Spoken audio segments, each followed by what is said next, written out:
Baik, Bismillahirrahmanirrahim. Assalamualaikum warahmatullahi wabarakatuh. Selamat siang semuanya. Waalaikumsalam warahmatullahi Waalaikumsalam warahmatullahi wabarakatuh. wabarakatuh. Ya Oke, Allah. eh, ketemu lagi di kelas saya ya. Hari ini kita belajar bareng untuk mata kuliah yang sudah masuk ke sesi 3. Ya, sesi ketiga tanggal 13 November 2024, hari Rabu. Pertemuan yang ketiga untuk sesi daring atau dalam jaringan atau online. Hari ini kita lihat sudah banyak yang join, ada sekitar 26. Kalau 28 termasuk sebuah akun saya. Yang lain mana nih? Kan ada yang join tadi ya, Pak. Berarti tambah tiga, 30-an. Oh, masih kurang banyak juga. Ada yang join lagi enggak selain kayak Maria Asunta dan Rido? 5 orang tadi ya. Saya screenshot loh.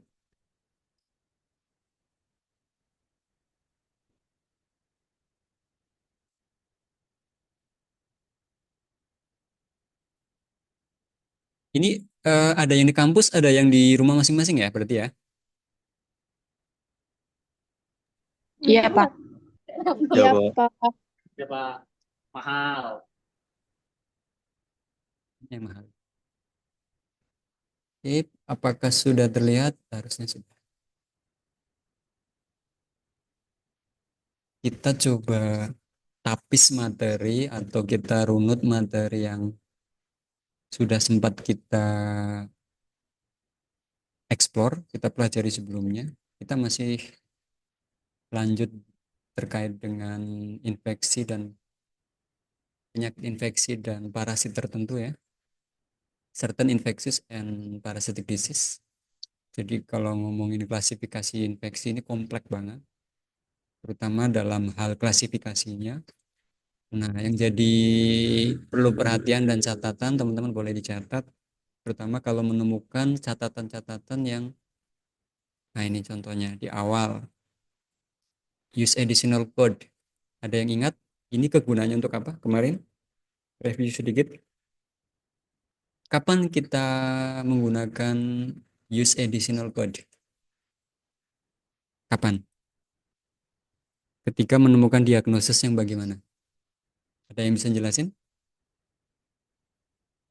Pada saat kita mengcoding di ICD-10, terutama di volume 1, kita akan mendapatkan tentang catatan atau note keterangan namanya use additional code.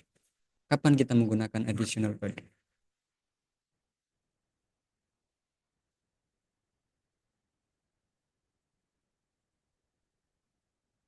Kapan?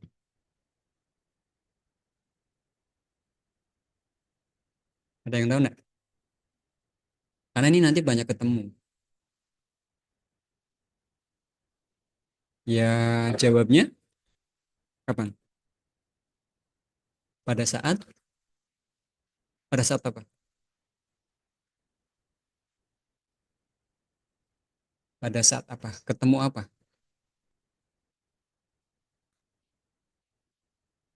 Ketemu apa? Ya ketemu catatan ini.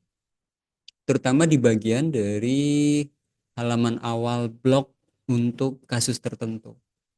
Contohnya di awal bab 1 ini ada langsung ditekankan nih, use additional code, penggunaan kode tambahan, di mana dia ada di rentang U80 hingga U89. Sifatnya itu jika maka ya, harus ada ketentuannya. Jika dirasa diperlukan untuk menguatkan terkait apa, ya tergantung kode tambahannya ini terkait apa.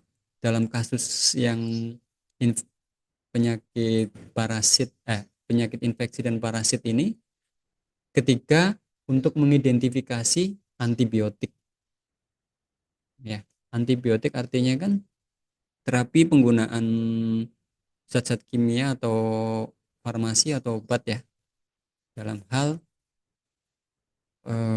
terapi pengobatan penyakit infeksi. Contohnya dalam hal ini adalah untuk mengidentifikasi antibiotik yang kebal terhadap bakteri tertentu.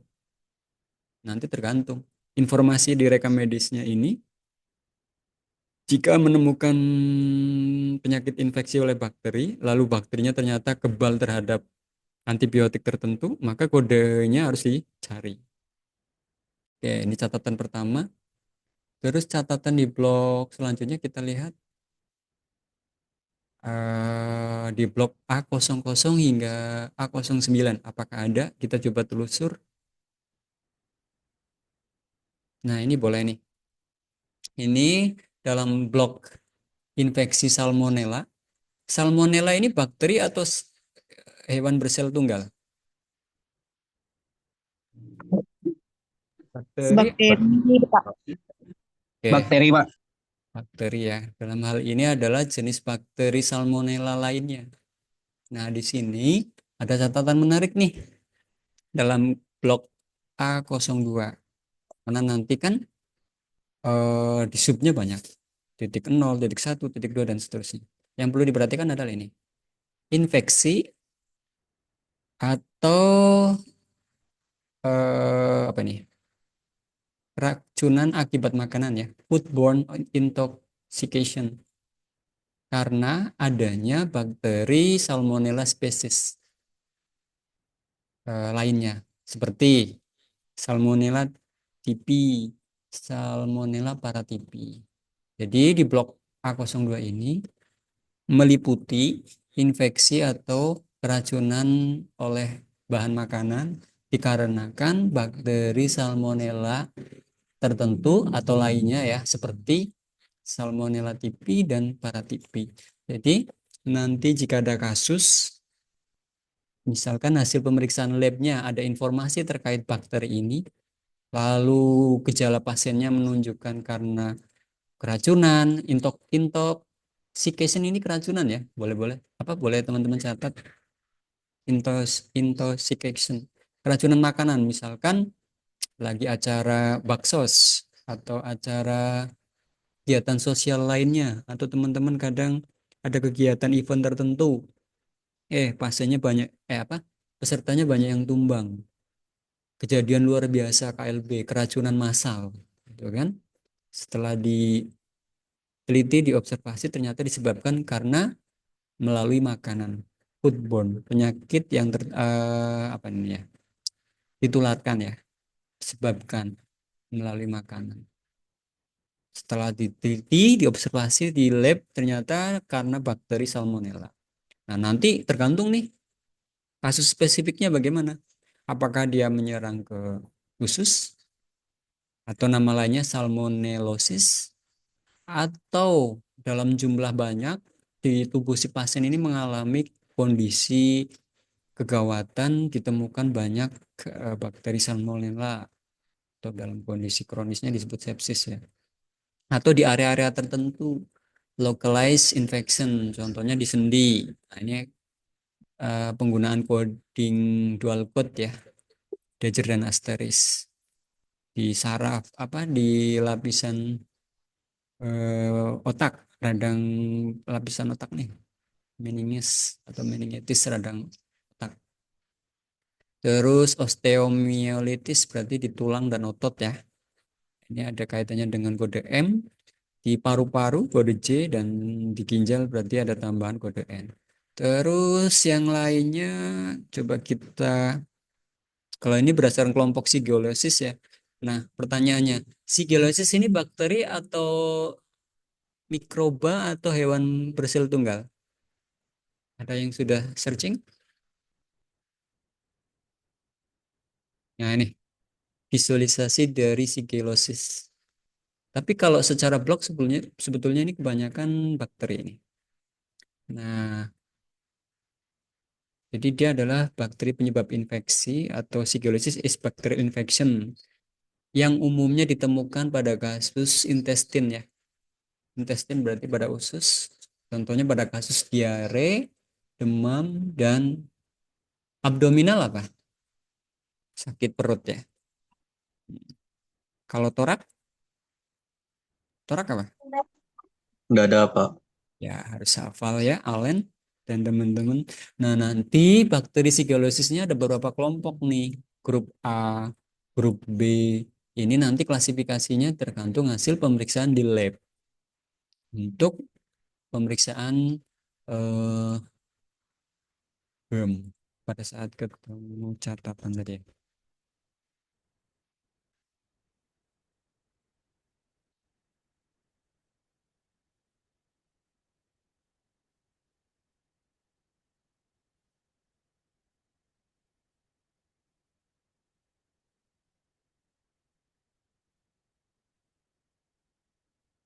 GEM, kuman. Jadi pemeriksaan lab salah satunya yaitu analisis kuman. Apakah dia nanti jenisnya apa? Misalkan ternyata teridentifikasi jenisnya adalah sigiolosis kelompok C. Nanti ya codingnya beda dengan yang kelompok B. A, B, C, D. Ya, oke. Terus selanjutnya nih. Di sini ada infeksi usus infeksi bakteri pada usus lainnya. Ini lagi-lagi kebanyakan karena akibat makanan ya. Tapi yang dikelompokkan dalam bab lain. Elsewhere classified. Yang diklasifikasikan di tempat lain atau di bab lain. Dalam hal ini, walaupun sama-sama di usus, tapi dia lebih spesifik pada paru. Makanya dia termasuk TBC organ ya. Lebih tepatnya organ usus. Nah, ini pengecualian dari A04. Oke, yang lainnya lagi, catatan-catatan lainnya. Nah, ini ada menarik juga nih. Foodborne, keracunan makanan karena Clostridium difficile. Nama lainnya Pseudo membranous colitis. Ini nama-nama bakteri semua ya. Disebabkan oleh Clostridium. Kebanyakan pada organ pencernaan. Lanjut lagi. Nah, ini biasanya kalau A04.9 ini kondisi yang secara umum ya. Jadi dia ditemukan adanya infeksi bakteri pada usus. Biasanya ini dari apa nih? Apakah dari lab untuk menguatkannya atau hanya dari gejala? Gejala, Pak. Ya, jadi dokter itu biasanya punya ilmu patologi dalam menentukan, oh dari gejalanya ini muntah-muntah, terus ada riwayat makan makanan yang tidak higienis, atau dia memang perilaku hidupnya tidak sehat, jadi punya potensi kerawanan dia mengalami infeksi oleh bakteri tertentu pada area usus atau radang usus ya, enteritis. Nah, kalau sebatas kayak gitu, tidak tahu jenis bakterinya, A04.9. Nah, jadi tantangan di rekam medis elektronik ini hasil penemuan saya ya di tempat kerja saya. Ini sering jadi favorit nih. A0, A04.9. Karena keterbatasan apa kira-kira? Untuk menentukan dia jenis bakterinya kan harus ada pemeriksaan yang spesifik. Berarti teknologi laboratoriumnya harus mampu membuktikan apakah dia benar-benar oleh bakteri tertentu, ya kan? Oleh Escherichia coli kah, Clostridium kah? Tapi biasanya kalau kami sampai detail kayak gini, ini kami ngerujuk. Yang dirujuk apa? Pasiennya atau sampelnya? Untuk membuktikan pemeriksaan lab yang spesifik. Sampel. Sampel, ya. Terus, apakah selalu sampel? Bisa pasien sih, Pak. Ya, tergantung nanti kondisinya ya. Katakanlah pasiennya udah mending kita ambil sampelnya aja, misalkan di feses. Feses itu apa? Feses. Kotoran. Kotoran apa? Pup. Pup. Pup, Pak. Manusia. Iya, pup. Pup. Oke lah, lebih sopan ya. Pup. Tahu kan pup? Masa dijelaskan lagi? Tahu, Pak. Yang gambarnya itulah yang biasa kalau untuk ngumpat ya. Oke, oke. Di sini ada logonya nggak ada ya. Nah, nanti yang dirujuk bisa sampelnya, bisa pasiennya, tergantung kondisinya. Oke, lanjut catatan-catatan lainnya. Nah, ini ada, ini bisa jadi terjadi di lingkungan kita nih, botulism. Ini oleh bakteri Clostridium. Kita boleh cari apa itu botulism. Kondisi langka ya. Botulism is rare but life-threatening disease caused by a toxin produced by bacterial Clostridium botulinum. Sekarang sebenarnya udah langka sih. Tapi kalau di zaman awal-awal sebelum teknologi antiseptik ya atau teknologi pencegahan infeksi belum seperti sekarang itu biasanya terjadi pada ini storynya ini saya pernah baca di mana ya, kondisi serius ya yang disebabkan oleh uh, racun ya yang menyerang saraf oleh bakteri namanya Clostridium atau turunannya karena banyak banget sebetulnya. Tadi ya saya salah nulis. Ada S-nya. Kuman ya. Jadi dia ini ya lebih spesifik dikarenakan jutu. Jutu itu dikarenakan ya. Jutu. Jadi kalau kalian menemukan terminologi dikarenakan atau disebabkan. Atau disebabkan. Jenis apa? Karena bakteri apa? Ini masih kelompok-kelompok makanan penyebab intoxication atau infeksi ya. Makanan yang keracunan makanan atau infeksi yang disebabkan oleh makanan. Banyak kasusnya. Oke, kita coba cari catatan lainnya, amoebiasis. Nah, kalau bentar dulu. Amoebiasis ini apa sih? Kalau ada imbuhan sis ini berarti kondisi ya. Kondisi di mana gangguan atau disordernya atau penyakitnya itu disebabkan oleh sesuatu. Dalam hal ini kita lihat apakah dia sebuah mikroorganisme atau parasit tertentu. Ya, dia disebabkan oleh amuba ya, hewan bersel tunggal ya. Ya, hewan bersel tunggal. Pernah yang anak-anak IPA atau pas SMP dulu belajar IPA, hewan bersel tunggal itu salah satunya kita dikenalkan amuba kan? Amuba amuba, iya amuba. Hewan bersel tunggal. Jadi dia masuknya parasit atau bakteri atau mikroorganisme. Salah satunya spesifikasinya adalah Entamoeba histolytica. Coba kita lihat jenisnya Entamoeba ini. Lucu ya? Gemesin nggak sih bentuknya? Atau malah merinding? Kemarin ada yang nanya, kok bisa berwarna kayak gitu, Pak? Aslinya apakah makhluk mikroorganisme ini berwarna?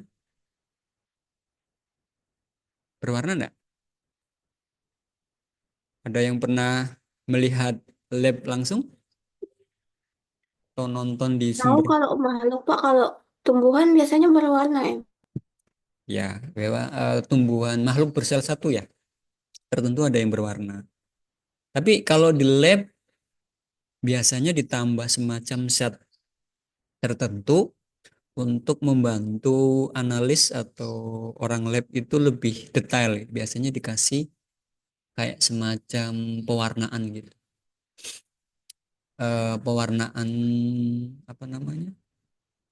Media analisisnya gitu. Jadi kadang jadi warnanya jadi unik-unik. Tapi ada juga yang memang berwarna. Nah, ini. Apalagi kena efek dari pencahayaan pembesaran apa? Mikroskop juga kan. Nah, hewan bersel tunggal.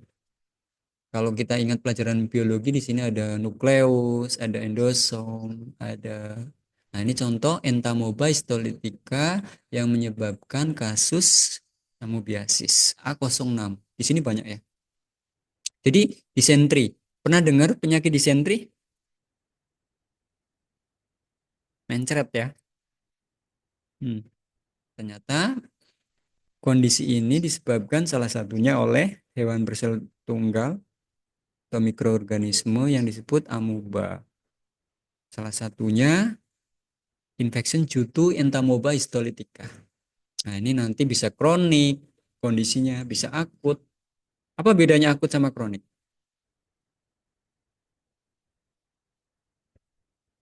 Sama-sama penyakit amoebiasis nih. Amoebiasis nih. Tapi codingnya beda. Kapan disebut kronik? Kapan disebut akut? Kalau kalian sebagai coder, memisahkannya gimana? Dari catatan dokternya, ya biasanya kalau kronik ini sifatnya berulang. Tiba-tiba, Pak. Mm-mm. Berkepanjangan, Pak. Oh, Ya, kronik kondisinya sudah Oh lebih iya. kronik. Kalau akut bisa jadi Tiba-tiba. tiba-tiba nggak ada riwayat atau dalam waktu dekat dia sebelumnya nggak ada mengalami hal ini gitu. Kondisinya juga bisa jadi belum separah yang kronik gitu. Mungkin karena gara-gara jajan sembarangan di depan kos atau kegiatan luar lapangan, terus makan makanan yang tidak higienis dan sebagainya ya. Nah, ada Nabila banget itu, Pak. kita semua potensi. Jadi kita saling mengingatkan kalau ngomongin infeksi ini memang hubungannya dengan habit ya, dengan perilaku kita, perilaku hidup bersih dan sehat, PHBS. Nah, ini ada yang ngeri nih. Apa? Jadi dia amuba tapi sampai ke organ lain. Dalam hal ini organ apa? What is that? Ayo. Apa ini? Paru-paru. Paru-paru sampai bernanah. Jadi hewan bersel tunggalnya ini, amubanya ini sampai ke organ pernafasan. Saya itu salah satunya paru-paru, bahkan sampai hasil observasinya apa ditemukan adanya abses, bernanah dan ngeri lah ya. Nah, ini makanya codingnya ada dua. Jadi amubanya yang sampai ke paru itu A06.5 plus atau Dager. Lalu dampaknya karena lokasinya ada di paru itu larinya ke pernafasan atau blok J99.8 asteris. Ya. Ini ternyata juga bisa ke liver ya. Karena paru dan liver dekat nggak sih? Paru itu di mana? Paru-paru itu di mana? Mana paru, mana liver? Ini paru-paru, ini liver. Oh iya, ya berdekatan ya. Jadi paru-paru dan liver berdekatan. Seandainya hasil pemeriksaannya ternyata menunjukkan amubanya ini, hasil pemeriksaannya menunjukkan selain menyerang paru-paru, juga menyerang hati. Ini bisa A06.5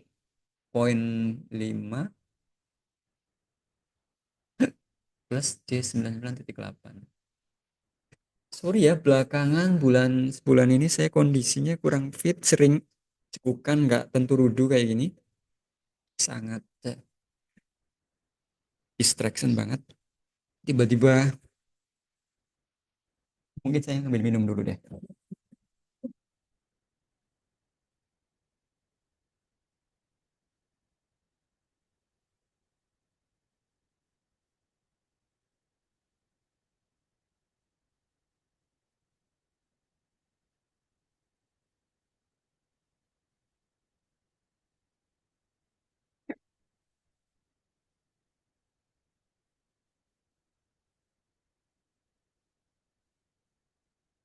Tapi ada loh Pak, itu yang hanya di absesnya hanya di hati. Ngeri ya, ngeri ya. Parasit amobanya ini sampai ke hati saja, berarti A06.4. Nah, ini kalau sampai ke apa nih? Amobanya sampai ke kemana? Otak.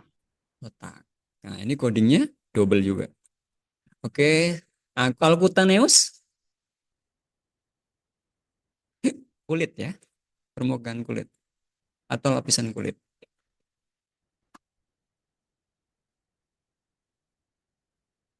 Amobanya A06.7. Nah, ini kira-kira apa nih? Amoeba infection di tempat lain. Amoebic infection of other sites. Ada yang tahu nggak ini? Balanitis dicatat nih. Jadi ada kasus infeksi amobanya ini terjadi pada organ yang disebut balan, di mana dia didapati kondisi radang balanitis. Ada yang penasaran nggak nih? Kira-kira ini hanya di cowok atau di perempuan? Ayo. Di cowok. Oke, Rohmi tahu berarti. Berarti kira-kira merujuk kalau cowok memiliki organ yang tidak dimiliki oleh cewek. Berarti organ apa ini? Ayo, ini kondisi peradangan atau inflammation pada balan. Kita tunjukin deh. Radang pada kepala penis. Yes, that's right. Silakan teman-teman catat karena ini wawasan yang teman-teman. Nah, balanitis adalah kondisi di mana pasien mengalami peradangan pada organ genitalianya, lebih tepatnya di kepalanya. Ya, dalam hal ini radangnya karena apa? Untuk kasus A06.8, ya karena amuba, lagi-lagi dua codingnya. A06.8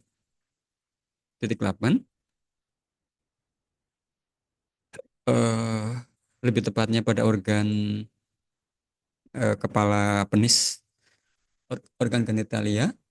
Lalu coding tambahannya adalah N51.2. Oke, lanjut. Nah, ini protozoa.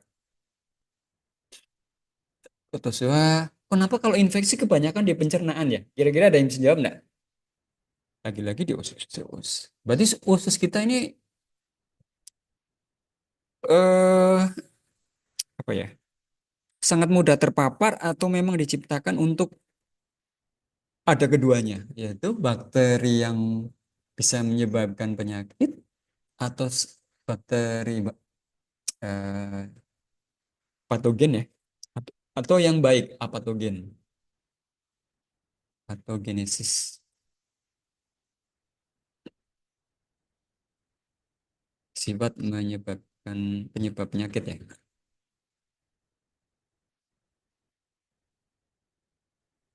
Bakteri atau mikroorganisme lainnya yang bersifat patogen, bakteri apatogen,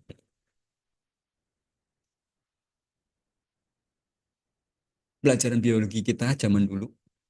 Jadi nanti penyebab penyakit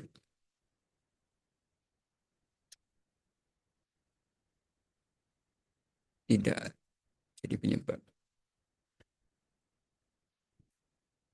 Karena di dalam tubuh kita, khususnya di saluran pencernaan, salah satunya di usus ini ternyata banyak beragam mikroorganisme, parasit. Ada yang pernah minum obat cacing? Kapan terakhir kalian minum obat cacing? Ada nggak? Ada, Pak. Ya, kadang takut ya. Saya sendiri, jangan-jangan di tubuh kita ini selama ini nabung atau punya teman mikroorganisme lainnya yang begitu banyak. Salah satunya cacing. Tapi sebelum ke cacing, sebetulnya ke protozoa dulu deh. Protozoa ini apa sih? Hewan bersel tunggal juga kan? Ya, mikroorganisme yang lebih tepatnya sih makhluk hidup eh, yang ukurannya kecil ya. Dalam hal ini dia masuk kingdom Protista. Poinnya adalah mikroorganisme. Ada yang menarik nggak di sini nih? Nah, ini nama-nama jenis protozoanya ya.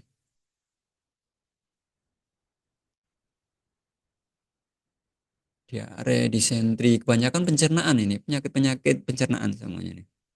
Yang disebabkan oleh spesifik pada protozoa yang didapatin di usus.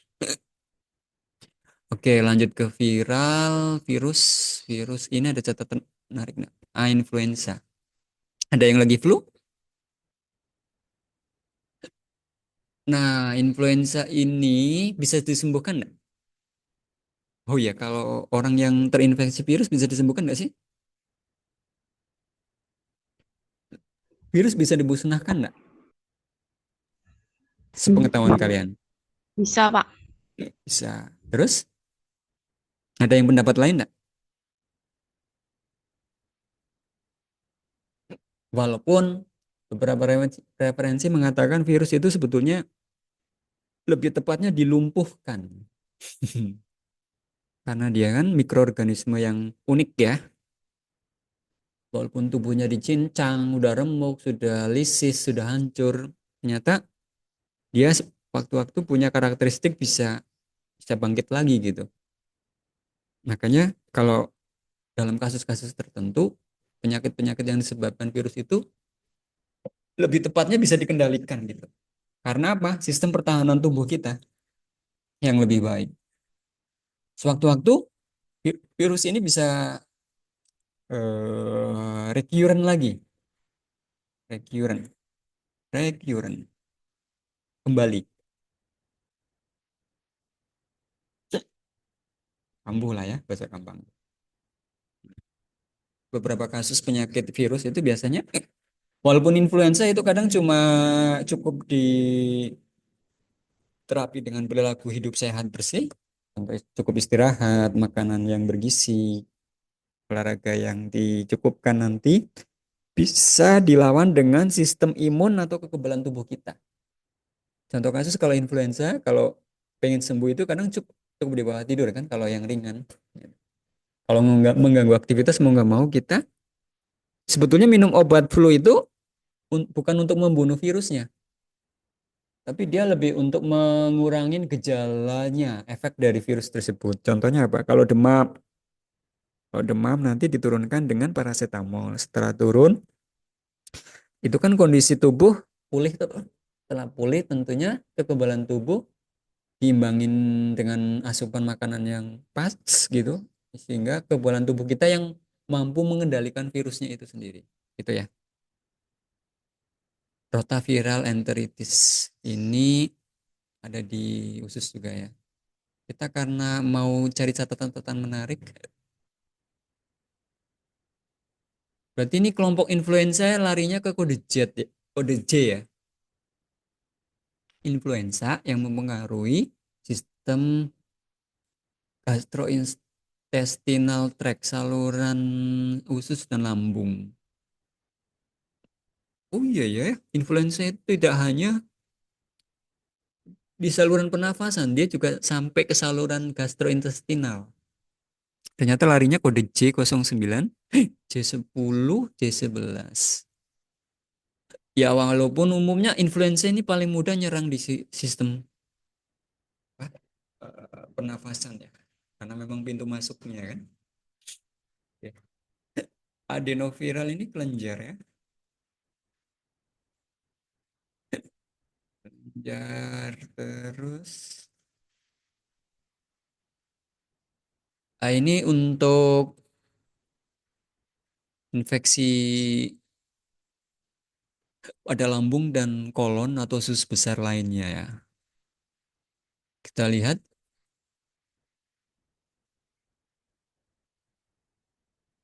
Nah, di sini ada yang menarik nih. Jadi kondisinya itu didapati infeksi eh, terkait dengan lambung dan usus besar, tapi di area organ tertentu. Contohnya di apa nih? Darah ya. Kondisinya ternyata hasil pemeriksaan dari eh,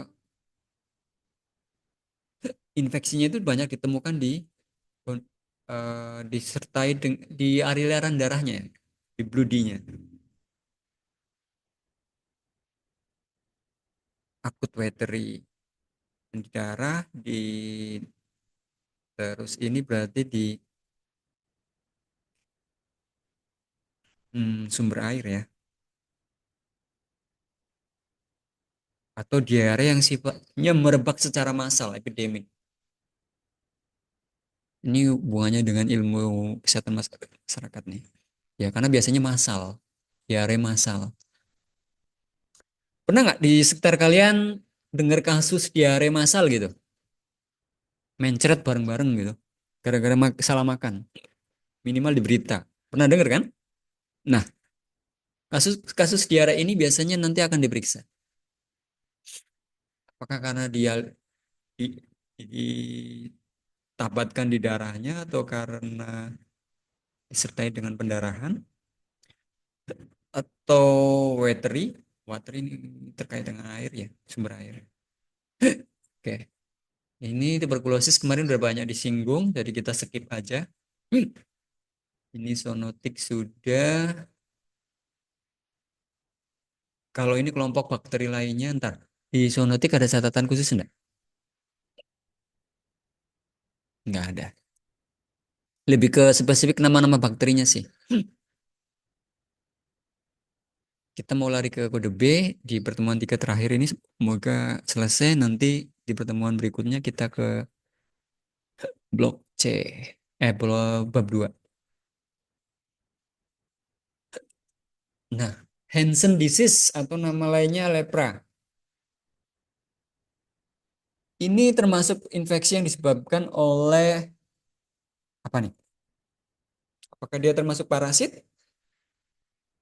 Hewan bersel satu atau bakteri atau virus nih? Bakteri. Silakan Bakteri. ditulis. Mycobacterium lepra. Kasus-kasus lepra ini ada nggak di sekitar sini ya? Bahaya nih sebenarnya kalau terjadi. Tapi di Indonesia setahu saya sudah zero lepra ya. Kalau di India masih banyak. Penyakit lepra itu kayak apa sih? Ada yang tahu nggak? Leprosi atau nama lainnya Hansen disease. Kalau nama penyakit yang punya ciri khas tertentu ini biasanya diambil dari nama tempat atau nama penemunya ya. Ini disebut apa? Terminologi penyakit yang Lepra enggak sama dengan kusta. eh kusta. Iya, lepra kusta. Taruh. Terminologi penyakit yang diambil dari nama tertentu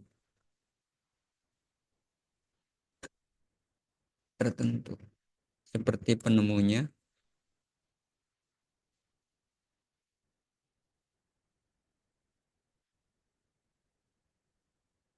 Silakan ditulis, disebut eponim. Di uji kompetensi biasanya keluar nih. Misalkan Hansen disease ini apa sih? Apakah dia merujuk nama orang? Gantung. Setahu saya dia, ya, nama penemunya itu ini nih. Codingnya apa tadi? Codingnya A30. A30 coba pakai ini, kita pilih eh,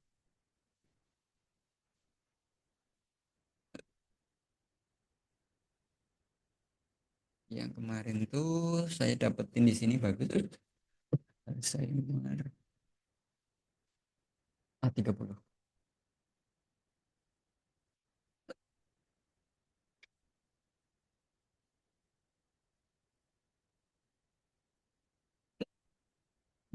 List A30.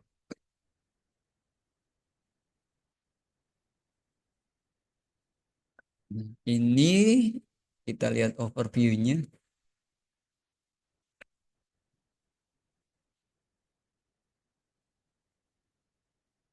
Ya kan, bener kan? Was discovered by G.H. Armaur Hansen in Norway in 1873. Artinya ada riwayat sejarah ya bahwasanya penyakit lepra ini disebabkan oleh Mycobacterium. Pertama kali di discover ini ditemukan atau discover itu apa artinya? Ditemukan. Ya, ditemukan ya. Atau menemukan. Ya intinya Penemuan apa? ya, pertama kali diriset atau diteliti itu 1873 oleh seorang Armeur Hansen ya. Hansen disease tadi ya. Ada sejarahnya tahun 1873. Oke, Mycobacterium leprae. Pertanyaan bagus tadi dari eh siapa tadi? Allen ya. Lepra ini apakah kusta nama lainnya? Eh kusta saya agak lupa sebenarnya. Kusta,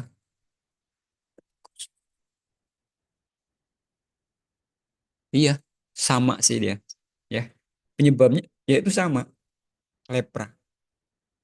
Mau lihat kondisi orang sakitnya kayak mana? Mengerikan sebenarnya. Hmm. Kasus tertinggi di dunia, kasus tertinggi penyakit lepra di dunia. Nah, ini ada angka. Ada, kita lihat. Oh, ini blok ya. Ini blok nih. 3 negara dengan jumlah kasus tertinggi, tapi ini 2013 ya. Di mana teman-teman? Berarti benar ya yang saya bilang di awal ya. Setahu saya memang India. Kita nggak boleh ngolok, tapi kadang ya gimana lah fakta. Memang perilaku hidup di sana unik-unik kan. Ayo, siapa yang suka nonton Food Street-nya Perindavan? Perilaku lagi ya, hubungannya dengan perilaku. Indonesia ternyata ada ya. Angkanya gila, kita masuk 3 besar, cuy. 16.000 nah. Tapi data 2013 ya. Oh. Pertanyaannya di Indonesia ini di daerah mana? Ya, walaupun ini angka tahunnya lama, tapi artinya gini, kita kan tinggal di Indonesia. Kelak kalau kalian nanti ada yang mau jadi ASN di ini nggak? Di IKN, di ibu kota negara kan? Nanti berbagai suku ada di situ kan? Tadi di mana itu? Di Indonesianya. Merujuk ke area tertentu nggak sih? Kasus lepra. Kasus lepra di Indonesia.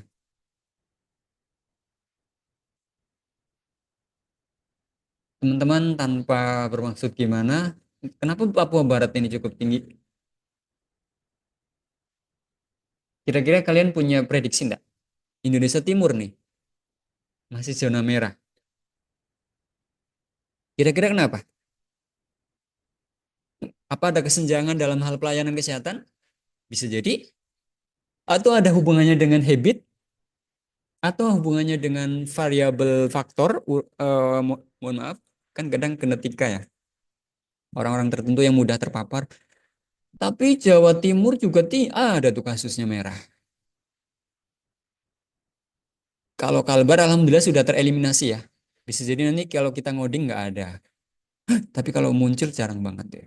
Nah, ini tahun 2006 sih. Eliminasi artinya sudah dikurangin ya. Udah nggak. Bisa jadi tidak ditemukan gitu. Ya cukup tahu saja. Jadi lepra atau kusta ini. Siapa nama penemunya tadi? Hansen, Pak. Iya. Nama lengkapnya? Ditulis. GH. Ditulis. GH Armor Hansen. Vincent, Armeur. Armeur Pak bacanya gitu. Vincent, Vincent dulu lah. Armeur Hansen. Mau lihat orangnya? Gerhard Armeur Hansen ternyata. Nggak ada fotonya ya. Bolehlah kita lihat. Oleh Hmm. Ini yang berjasa discover menemukan atau riset dan menemukan Microbacterium leprae tahun 1873 cuy. Ah, kita belum ada Indonesia. Oke, cukup sudah untuk insight-nya tambahan. Nah, ini lagi-lagi lepra, Mycobacterium leprae, tapi kolaborasi. Nah, ini ada imbuhan menarik nih.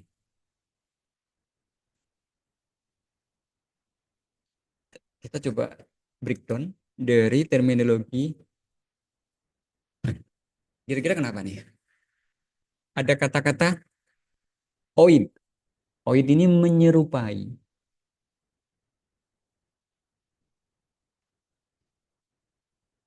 Humanoid menyerupai manusia.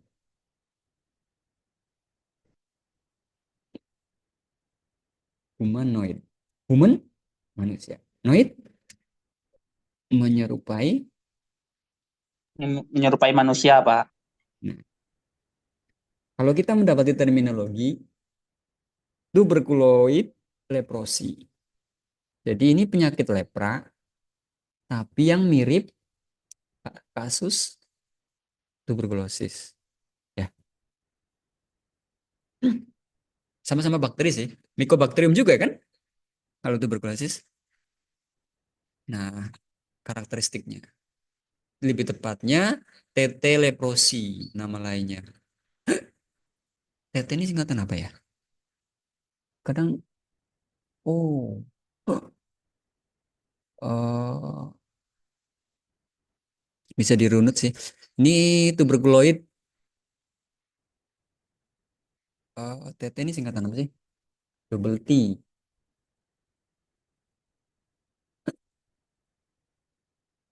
Sepertinya cuma sebatas akronim ya. Atau merujuk kepada tuberkuloid leprosi.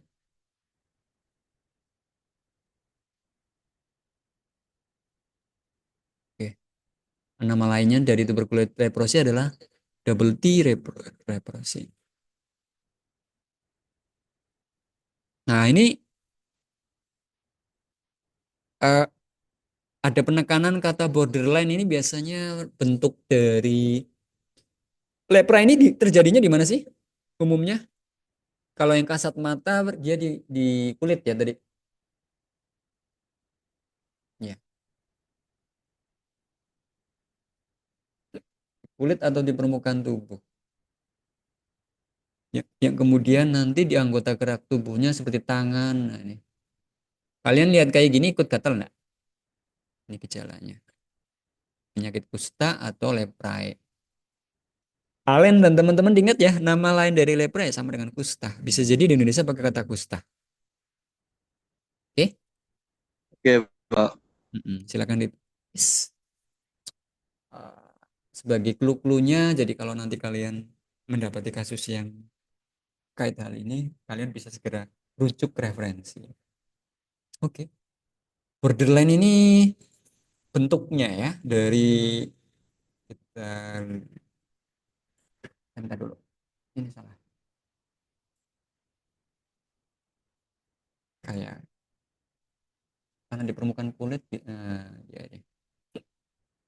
Pola-pola dari penyakit lepra atau kusta yang ada di permukaan kulit terus membentuk batas-batas khas tertentu borderline.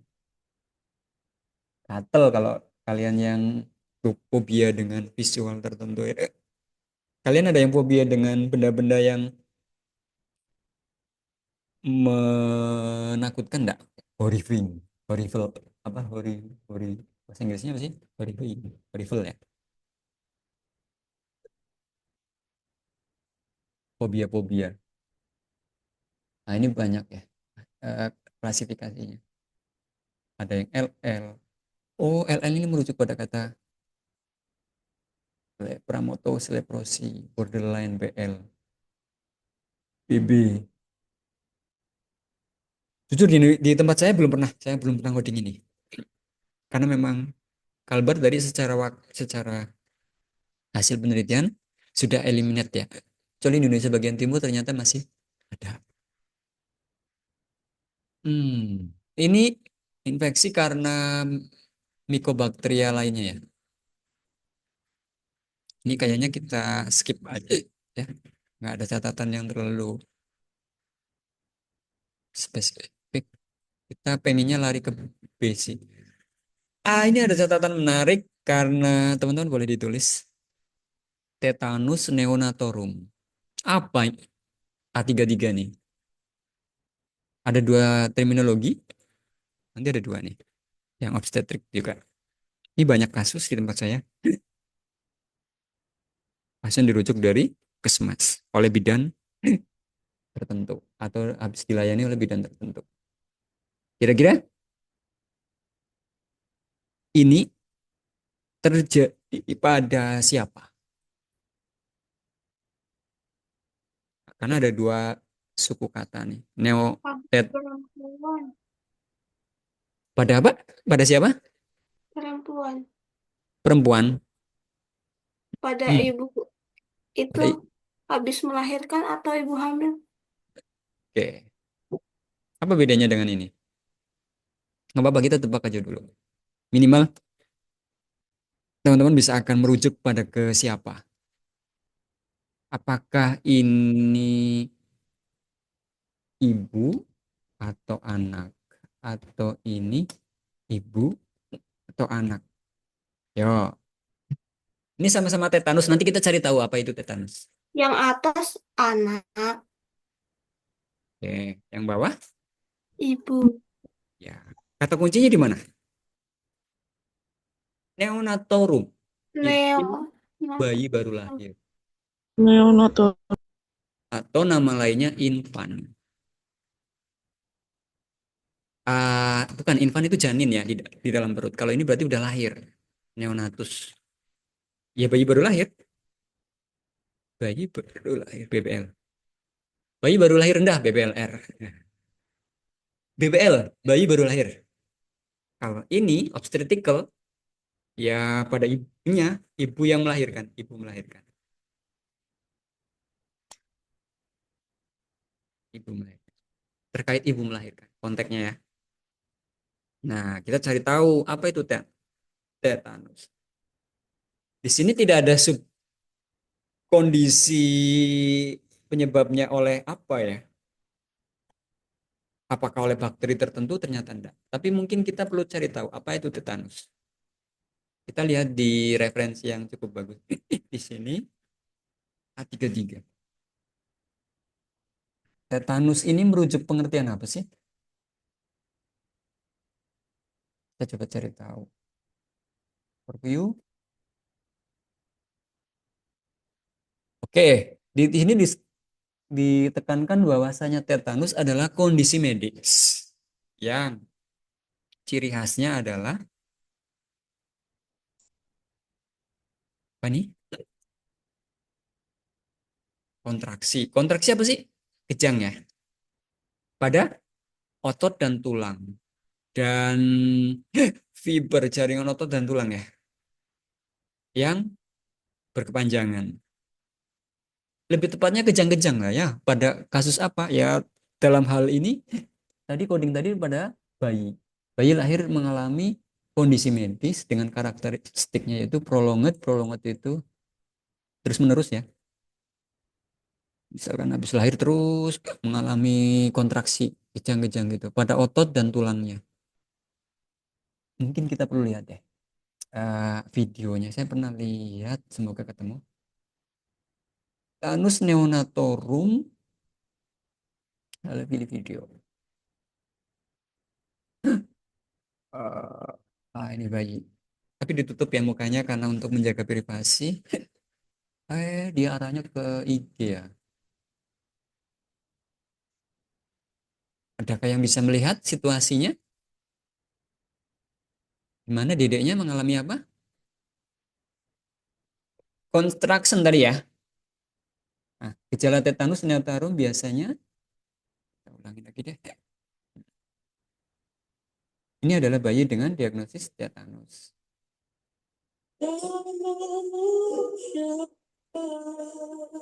Makanya pencegahan terbaik adalah dengan cara apa? Ayo, siapa yang punya keluarga menikah? Saya dulu waktu mau nikah juga divaksin tetanus, terutama istri. Pak, Kenapa? saya pernah Pak tetanus, Pak. Ya, bisa jadi kalian punya kesempatan kondisi tertentu di Kemarin tuh nginjak paku bekarat sih, Pak. pada kasus-kasus tertentu, contohnya misalnya eksiden menginjak paku eh, berkarat. Tapi hubungannya kenapa kalau mau nikah perlu divaksin juga? Imunisasi atau vaksin sih lebih tepatnya? Apa beda vaksin dan imunisasi? Ayo, vaksin, imunisasi. Ini sama-sama proses sih untuk meningkatkan kekebalan tubuh. Bedanya nanti di apa ya? Kalau vaksin ini eh, untuk mencegah yang sudah ataupun entar dulu beda vaksin. Saya pernah dapetin gini. Beda vaksin dan imunisasi. Karena ini hubungannya dengan infeksi ya. Dan teman-teman boleh catat. Eh,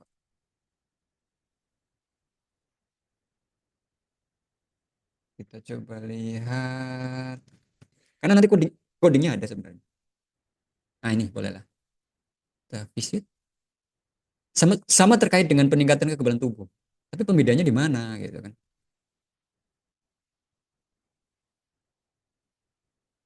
Nggak bisa ya. Apakah kelihatan? Ada hubungannya dengan kekebalan tubuh ya, sama-sama ya. Pak, imunisasi itu proses pemberian vaksinnya. Terus kalau vaksinasi, Vaksinasi. sebetulnya ini sama-sama sebuah metode untuk kekebalan tubuh. Kalau Indonesia kan ada kata-kata sasi itu berarti proses vaksinasi dan imunisasi. Ini pengertiannya kurang ini ya. Coba cari yang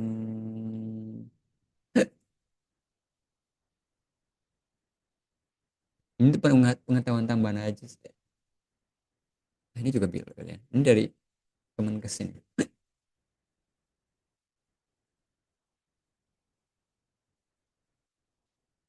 Penanaman bibit penyakit itu vaksinasi yang sudah dilemahkan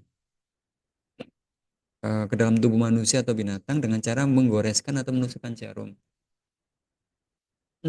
Tapi titik poinnya di mana pembedanya gitu. Sebetulnya kita pengen tahu di situ.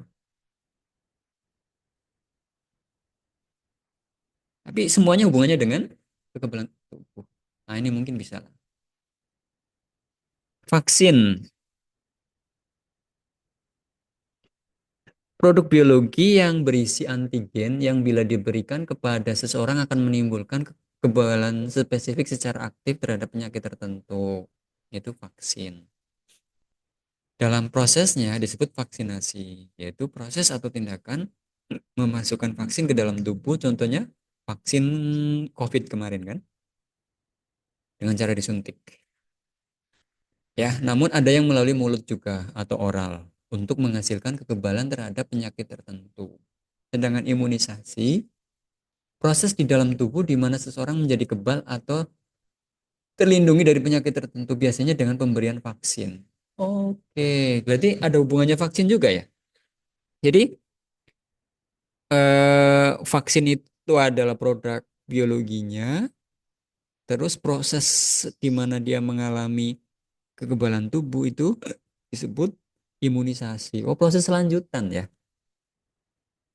Jadi ini beda lebih pada tahapannya ya. Kalau ini adalah materialnya, proses menanamkannya, sedangkan proses seseorang mengalami kekebalan itu disebut imunisasi. Jadi kalau dilakukan vaksin karena untuk bahasa, berarti yang lebih umum mana? Imunisasi atau vaksin? Tekniknya disebut vaksinasi, proses tubuhnya disebut imunisasi. Ini kalau yang atas lebih ke teknis prosesnya, sedangkan imunisasi adalah mekanisme tubuh dalam hal kekebalan tubuhnya. Setelah diberi vaksin, dia akan mengalami proses pembentukan kekebalan tubuh. Proses di dalam tubuh. Ah, itu garis bawahi, highlight. Di catatannya adalah vaksin dulu baru proses imunisasi.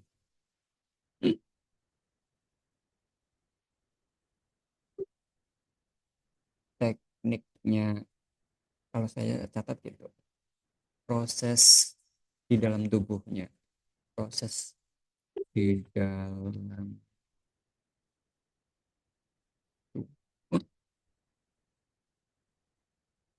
Proses dalam hal apa? Dalam proses peningkatan kekebalan tubuhnya secara apa ya? Sistem yang ada di tubuh.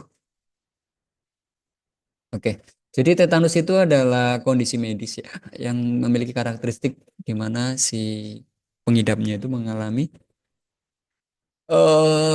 apa tadi kontraksi pada otot dan tulang. Nah, pada tetanus neonatum berarti pada bayi, obstetrik berarti pada ibu hamil. Oke, lanjut difteri. Difteri ini pernah terjadi di Sintang kan? Tahun pas saya kuliah SKM itu saya pernah difteri di Sintang. Pernah muncul nih padahal sudah lama tereliminasi ternyata muncul. Ada beritanya. Ah, kan? Awak Sintang diserang virus difteri. Tahun 2017, cuy. Pernah dengar beritanya? Kalian Bapak, saya masih kuliah dulu. Bapak, Nah, pertanyaannya apa itu difteri? Nah, ini gejalanya ya. Suara serak, Sintang mengalami nih berita tahun 2017. Saya ingat sekali waktu masih kuliah di SKM ada kasus ini lalu untuk dicari referensi.